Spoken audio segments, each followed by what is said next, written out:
So now, you're living life and you know what you don't want and you give birth to a new idea, and the source within you rides that rocket and literally becomes it vibrationally, as all things are become vibrationally before they become manifestationally. And so that non-physical part of you holds that vibration, and the law of attraction responds to it, responds to the increased wealth. It responds to the improved bodily condition, responds to the improved clarity, responds to the improved vitality and flexibility that your life has helped you to ask for. Because when you ask, it is always given. It is not just given, it is given, and the larger part of you becomes it. And then law of attraction begins to respond to that larger part of you. So now, since law of attraction is responding to everything, and this larger part of you is summoning from all of the resources of this boundaryless universe, all things necessary to give you the complete summation and manifestation of what you've asked for, what a powerful vortex is created around that idea. And to you, it feels like a pulling of you, and all things like you, all things like this idea that you've given birth to, are being called toward that too. And when you go, you feel eager. When you go, you feel elation. When you go, you feel euphoric. When you go, you feel energetic. You feel vitality. You feel frisky. When you don't go, you feel disappointed. When you don't go, you feel angry. When you don't go, you feel frustration or overwhelmment. In other words, every negative emotion that you feel is for one reason only. The larger part of you is calling you, and you're not going. Now, we want to clarify that statement because it wasn't completely accurate. Oh, you're going. You're going. The question is, are you going willingly? In other words, you can't not go. The current is strong. The becoming of you is happening. But often we see you take your raft down to this river, and you put your raft in, you've got your oars, and immediately you turn it upstream and begin paddling very hard. And we say, why not turn and go with the flow? And you say, oh, that seems very lazy to me. Anybody could do that. I think I should try harder. And I think I should go that way. We say, really? You want to go that way when every resource in the universe is calling you this way? And you say, yes, I'm going that way. Because I'm virtuous and valiant and vigilant and diligent. And look around. Look at all the others that were born around me. They're all going that way too. Because we've all heard, if we struggle hard, we'll get a monument. They'll write books about our struggle. We'll be famous. And after we die, our struggling friends tell us, that's when the real reward for our struggle will come. We say, really? How do you figure that out? The laws of the universe change then? Are you saying the laws of the universe don't apply everywhere? There aren't universal laws. There are earthly laws, and then there are spiritual laws, and they don't apply across the board. Law of attraction is a universal law. And your well-being is universally understood. And the source within you knows your value. And when you don't, you're paddling upstream. And then we say, and our physical friends rarely hear us in the beginning in the way that we want them to hear it. Then we say, and nothing that you want is upstream. Everything that you want is downstream, because everything is being held by that which you really are, and you're being called toward it, and that's why there is a stream. That's why you feel emotions. You can feel when you're moving toward who you really are.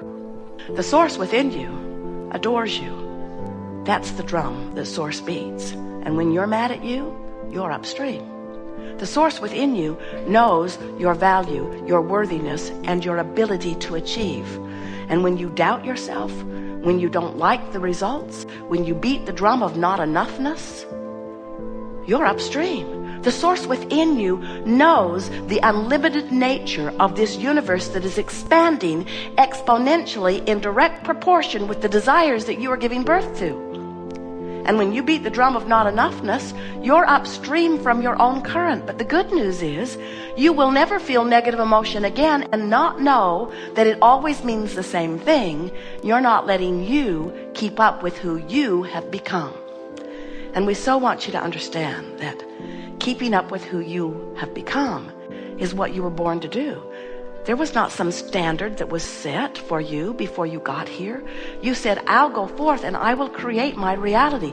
I'll go forth and this environment will inspire me to my expansion. And the source within you says, yes, that is my expansion too. You will go forth and inspire our expansion. And when we get a glimpse of it, we will turn our undivided attention to the expanded idea. And you said, I'll come with you. And you always do. When you croak, you close the gap. Every single time. We try to be disrespectful about death since there isn't any. When you withdraw your consciousness from this time-space reality, you become the expanded being that you have expanded to by virtue of this physical life experience. Don't you just love knowing that? Don't you love knowing that the purpose of your life is for that joyous, never-ending expansion? You didn't come forth to get something done that needed to be done. You came forth to be inspired to something that you wanted to do. You wanted to be inspired to the new idea because you know from your eternal, non-physical perspective that there is nothing more exhilarating than to take the knowing that you are and focusing it upon some environment and coming to a new, improved conclusion, and then turning your undivided attention to the new desire and feeling universal forces bringing it into play. You see, sometimes when you're creating a car or a relationship or a new house or an improved bodily condition, you feel inferior in your creating because after all, that which you call God creates worlds. And we want you to understand that's exactly who you are and what you're doing. You are expanding this world by virtue of your attention to the details of it. It's fun to talk with you and exhilarating to help you to remember who you are. And the theme of this Art of Allowing workshop is always the same. We want to show you ways that you can consciously keep up with who you are becoming. And we want to remind you that if your own life wasn't causing the larger part of you to become even more, then you would never feel negative emotion when you don't go. You only feel negative emotion when life has caused you to cause your stream to move faster, and you don't move along with it, you see. Jerry and Esther had a wonderful experience last summer. They went whitewater rafting. They were on a river in Colorado, and it was a very big river, fast-moving, class 4 rapids through most of it. And the river guide said to them, almost as soon as they began the day, friends, this is not Disneyland, and we cannot turn this river off. And it got their attention because it made them realize this river was going that way, and so were they. Not one of them, there were several rafts that went in at the same time. Not one of them even contemplated turning the raft upstream and fighting the current. It was so obvious that the current was going to have its way with them. And we would like to make that obvious to you. We want you to know that this river of life, this source that is you, this source that you have caused to call you more and more and more downstream, will never stop calling you. Once you have actualized a desire by living life and giving birth to it, the source within you will call you to it. And when you go, oh, you feel so good. And when you don't feel so good. We are eager to talk with you about anything that is important to you. You've been living life and throwing things out there into your vibrational escrow, and the source within you has received them and is holding them. And now in this gathering, we will find ways to call you easily toward that which your own life has caused you to become. That's why we call it the art of allowing, letting you be who your own life has caused you to become. Not getting you to be something that somebody else wants you to be. Not getting you to meet some other standard. There is no other standard. There is no gap other than the vibrational gap between who you really are and who you're letting yourself be in any point in time. Jerry and Esther have navigational systems. You do too.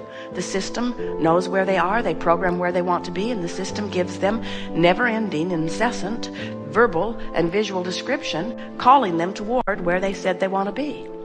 Your guidance system is the same way, except that you feel it rather than reading it on a screen. Is what your emotions are. The better you feel, the more you are moving in the direction of who you have become. You don't have to turn your boat around and begin paddling rapidly toward all the stuff that you think is waiting for you downstream. In fact, even the idea that you have to paddle downstream means you don't understand the power of the stream. It will take you. You don't even have to turn your boat around. If you just let go of the oars, the current will turn your boat around. When you let go of the oars, which means when you stop trying, when you stop the struggle, when you stop defending or rationalizing or even focusing on what's wrong, when you stop the complaining, when you're no longer focused upon the absence of what you want, in the moment that you stop doing that, your boat begins to move toward what you want. And in that moment, you feel relief. And relief is the emotion that you want to reach for, because it does no good whatsoever to compare yourself. Oh, I feel bad and you feel good. So what? Oh, I'm sad and you're happy. So what? The comparison of how anybody else is doing in their vibrational gap has nothing to do with you. The only thing that matters to you is how you feel right now and how you feel when you release a little resistance. In other words, we want you to leave this gathering knowing that your quest is just a little relief. Somebody calls you on the telephone and they make you so mad. They make you so mad. They told you something that you did not want to hear. And you think, I am so mad. In the moment that you realize that you're feeling that way, what we want you to now realize is you're mad, but the source within you isn't. You're not feeling good. The source within you is. And so what you want to do is release the thought that's made you so mad, and in the releasing of it, you will automatically turn towards something that feels better. We've never seen any of you be very effective at just all of a sudden putting your brain on pause. I'm mad. Oh, wait, where's that button? Oh, there. That's so much better. Who am I? Where am I? There is no pause button. In other words, you cannot turn your thinking mechanism off. You can only point it in different directions. So if you're angry about something and you don't want to be angry, find something that feels good. But the tricky thing is, if you're angry and have been there for a while and you say, oh, I think I'll turn my attention towards something that makes me feel wonderful, you don't have that broad of a range, because law of attraction won't give you a bright, fluffy thought when you are having one that is really angry. So the best you can do, and it's good enough, is find a thought that's a little less angry, a little less angry, a little less angry, until eventually you're a little less angry, and then you're not angry at all. You're just frustrated. And then you're a little less frustrated, and then you're not frustrated at all. You're hopeful. And then you're a little less hopeful. In fact, you're not hopeful at all. You're believing. You're just reaching for these gradual increments of improving the way you feel. Don't ask yourself to do the impossible. Don't say, I feel bad and I'm going to immediately get feeling good. Say, I feel bad and I'm going to feel less bad. I'm going to feel less bad. I'm going to feel less bad. There's nothing wrong with feeling less bad, less bad, less bad, less bad, less bad, less bad, less bad, less mad, less bad, less mad, till all of a sudden you feel good. And you'll know when you find that turning point. You'll know when you feel frisky again. You'll know when the day looks bright again. You'll know when the fog lifts up off of you. You'll know. Just don't demand the impossible. Just do it a little bit at a time. And that's what we're here to talk about. Anything you want.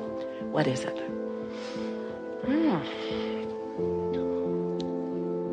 Very good. Begin right here. Stand if you think it's you. Yes, you are the one. Don't forget to like and subscribe our channel to appreciate our work.